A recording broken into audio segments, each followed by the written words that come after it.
সারা শরীরে অসহ্য ব্যথা নিয়ে বিছানায় শুয়ে আছি। সাদা বিছানা চাদরের বেশ খানিকটা লাল হয়ে গেছে আমার রক্তের দাগে। শরীরে অসম্ভব রকম যন্ত্রণা হচ্ছে, ব্যথায় এক প্রকার কাতরাচ্ছি। কিন্তু সেদিকে কোনো ভ্রুক্ষেপ না করে গত 2 ঘন্টা যাবৎ আমার শরীরটাকে খুবলে খাচ্ছে তুর্য। একটা জীবন্ত লাশের মতো শুধু দেখেই গেলাম নিজের সতীত্ব হরণ হওয়া।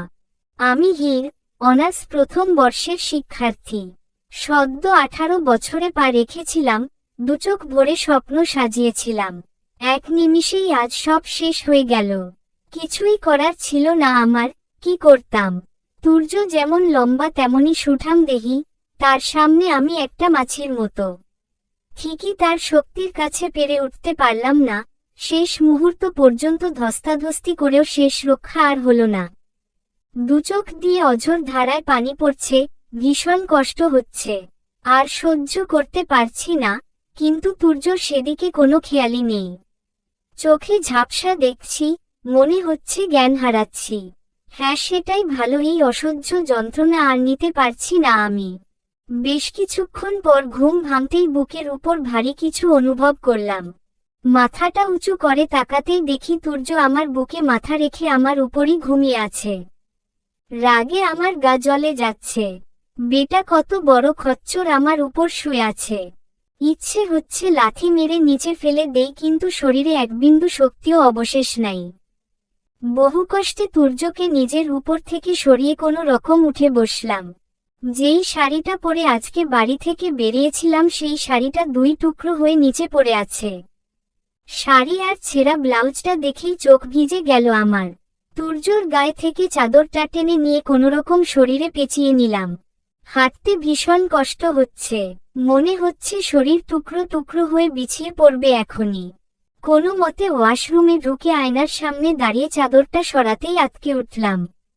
সারা শরীর ক্ষত বিক্ষত হয়ে আছে। কামড় আর আছড়ের জায়গাগুলোতে বের হওয়া রক্ত শুকিয়ে গেছে। ধর্ষণ বুঝি একেই বলে। আগে শুধু শুনেছি, আজ নিজের বেলায় অভিজ্ঞতাটাও হয়ে গেল। দুচোখ বেয়ে নোনা জল পড়ছে, মুছার এই বিন্দু ইচ্ছেও নেই। চোখের পানির মাধ্যমে ধর্ষিতার কলঙ্ক না ধুলেও কষ্ট হয়তো কিছুটা কমবে। প্রায় 1 ঘন্টার মতো সময় নিয়ে নিজেকে ভালোমতো ধুয়ে গোসল শেষ করে ওয়াশরুমে রাখা বাতরবটা পরে বের হলাম। বের হতেই দেখি অসভ্যটা খাবার সেন্টার টেবিলে রাখছে। আমাকে দেখেই একটা ডেভিল হাসি দিয়ে বলল, আমার বিরুদ্ধে সব প্রমাণ তো নিজে হাতে সাবান দিয়ে ঘষে ঘষে ধুয়ে এলে, এখন পুলিশে কেস ফাইল করবে কিভাবে? তুর্যর কথায় আমি অবাকের শেষ সীমানায় পৌঁছে গেছি। বলে কি, নিজেই নিজেকে পুলিশে দেওয়ার কথা বলছে। কিন্তু কথাটা তো ঠিকই বলেছে, বোকার মতো সব প্রমাণ শেষ করে এলাম। এখন নিজেই নিজের কপাল চাপড়াচ্ছি। কি চিন্তা করছো এত? এখন এত ভেবে লাভ নেই, এখানে এসে বসো। বলেই আমার হাত ধরে টান দিয়ে সোফায় বসিয়ে দিল তুর্য। বাতরবটা খুলো। তুর্যর কথা শুনে আমি চোখ বড় বড় করে তাকিয়ে আছি। কি হলো শুনতে পারছো না? বাতরবটা খুলো, কামড়ের জায়গাগুলোতে মলম লাগাতে হবে। না, আমি বাতরব খুলব না। কেন? আপনার সামনে আমি কিভাবে খুলব? নিচে কিছুই পড়িনি। হয়তো ভুলে গেছো, কিছুক্ষণ আগে তোমার সবটাই আমি দেখে নিয়েছি। তুর্যর কথা শুনে মনে হচ্ছে আমি আকাশ থেকে পড়ছি। এই মানুষটা কি আদৌ মানসিকভাবে সুস্থ আছে নাকি পুরোই তারছিরা? কিছুক্ষণ আগে আমাকে এতটা টর্চার করে, এখন আবার নিজেই মলম লাগাতে চাইছে। নিজে নিজেই বিড়বিড় করছিলাম, তখনই টান দিয়ে আমাকে নিজের দিকে ঘুরিয়ে বাতরবটা খুলে কাঁধ থেকে নামিয়ে দিল তুর্য। আমি এখনো হা হয়ে আছি আর তুর্য আমার ক্ষতস্থানে ঔষধ লাগিয়ে দিচ্ছে। এতক্ষণে ভালো করে খেয়াল করলাম লোকটাকে। মাত্রারিক্ত ফর্সা লোকটা, ছেলেদের এত ফর্সা হতে নেই। বড় চুলগুলো বারবার চোখের উপর এসে পড়ছে। ঠোঁট দুটো একদম গোলাপি রঙের। সৃষ্টিকর্তা যেন অনেক সময় নিয়ে বানিয়েছেন উনাকে। এজন্যই হাজার হাজার মেয়ের ক্রাশ। ওমন হা করে কি দেখছো? খেয়ে ফেলবা নাকি? তুর্যর কথা শুনে আবারও আমার চোখ বড় হয়ে গেল। খানিকটা লজ্জাও পেলাম বটে। কিছু না বলে মুখটা বন্ধ করে মাথা নিচু করে নিলাম। গোসল করে বের হওয়াতে ভেজা চুলের পানি আমার শরীরে পড়ছে। ঔষধ লাগাতে লাগাতে তুর্যর হাত থেমে গেল। তার দিকে তাকাতেই দেখলাম একদৃষ্টিতে আমার বুকের ঠিক মাঝখানের তিলটার দিকে তাকিয়ে আছে। তুর্যর চোখে এক অদ্ভুত নেশা লেগে আছে। এই একদিনেই তার দৃষ্টি আমার কাছে অনেক পরিচিত মনে হচ্ছে। ভিতরটা দুমড়ে মুচড়ে যাচ্ছে। বারবার কয়েক ঘন্টা আগের দৃশ্যগুলো মনে পড়ছে। কয়েক ঘন্টার ব্যবধানে কি থেকে কি হয়ে গেল। আমার জীবনটা নিমিষেই শেষ হয়ে গেল। একটা মেয়ের অহংকার, তার সতীত্ব, সেটাই আমি হারিয়ে ফেললাম। দুঃখ বিলাস করছিলাম, তখনই আচমকা তুর্য আমাকে নিজের সাথে মিশিয়ে আমার ঠোঁট দুটো নিজের ঠোঁটের মাঝে নিয়ে নিল। আচমকা এমনটা হওয়াতে কিছুই বুঝতে পারলাম না। যতক্ষণে বুঝলাম অনেক দেরি হয়ে গেছে। নিজেকে ছাড়ানোর আপ্রাণ চেষ্টা করছি। দুহাত দিয়ে তুর্যর বুকে কিল ঘুষি যা পারছি দিচ্ছি, কিন্তু কিছুতেই কিছু হচ্ছে না। তুর্য আরো শক্ত করে ধরল আমাকে। এখন আমি আর নড়তেই পারছি না। অসহায় হয়ে চোখে পানি ছেড়ে দিলাম। তুর্য মনের সুখে আমার ঠোঁট দুটোর স্বাদ নিচ্ছে। কিন্তু এইবার তুর্যর কাছে আসাটা হিংস্র মনে হচ্ছে না। কেন যেন মনে হচ্ছে উনি ভালোবেসে অনেক আদর করে কিস করছে। কিন্তু আমার এগুলো কাটা ঘায়ে নুনের ছিটার মতো। কিছুক্ষণ এভাবেই থাকার পর তুর্য আমার ঠোঁট দুটো ছেড়ে দিয়ে আমার ঘাড়ে মুখ ডুবিয়ে দিল। হাতের বাঁধন আলগা হতেই আমি তুর্যকে একটা ধাক্কা দিয়ে দূরে সরিয়ে দিলাম। এই লোকটার স্পর্শ আর সহ্য করতে পারছিলাম না আমি। উনার প্রতিটা স্পর্শ আমাকে আবারও সেই অমানবিক অত্যাচারের কথা মনে করিয়ে দিচ্ছে।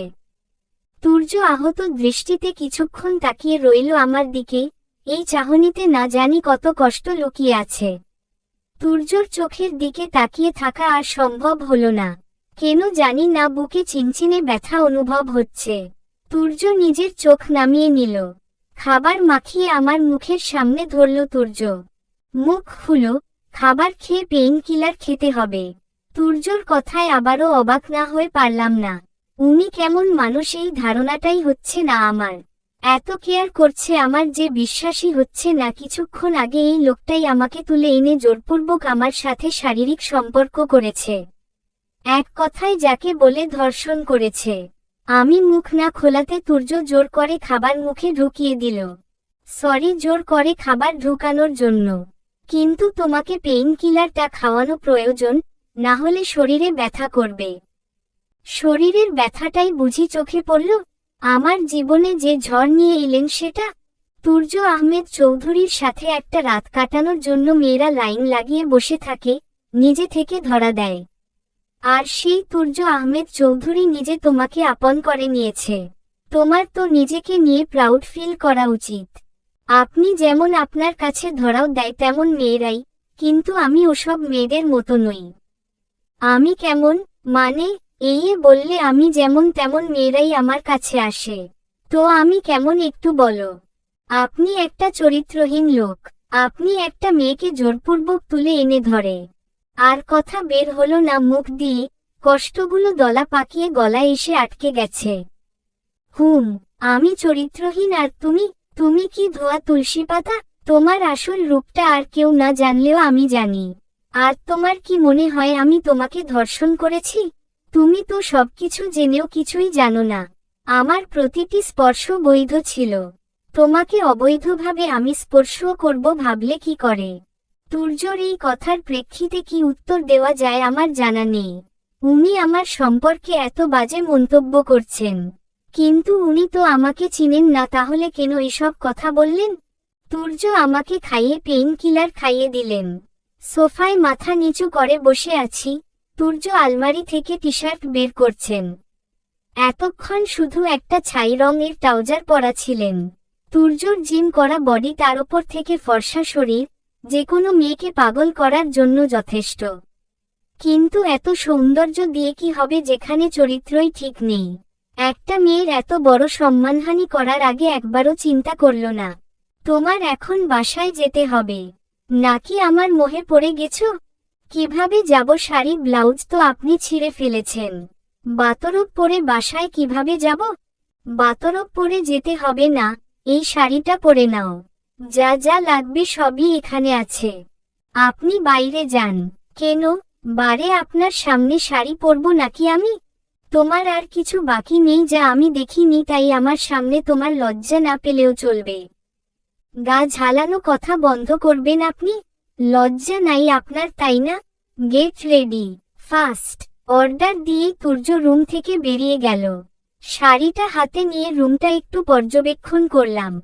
বেশ বড় একটা রুম, আসবাবপত্রগুলো অনেক দামি আর ক্লাসি। দেখেই মনে হচ্ছে খুব শখ করে সাজিয়েছে রুমটা। খাটের পাশের টেবিলে তুর্যর একটা ছবি ফ্রেমে রাখা। তার মানে বাড়িটা এই শয়তান লোকটার। বেলা গড়িয়ে যাচ্ছে, বাড়িতে যেতে হবে জলদি। তাই চিন্তা ভাবনা বাদ দিয়ে শাড়িটা পরে নিচে নেমে গেলাম।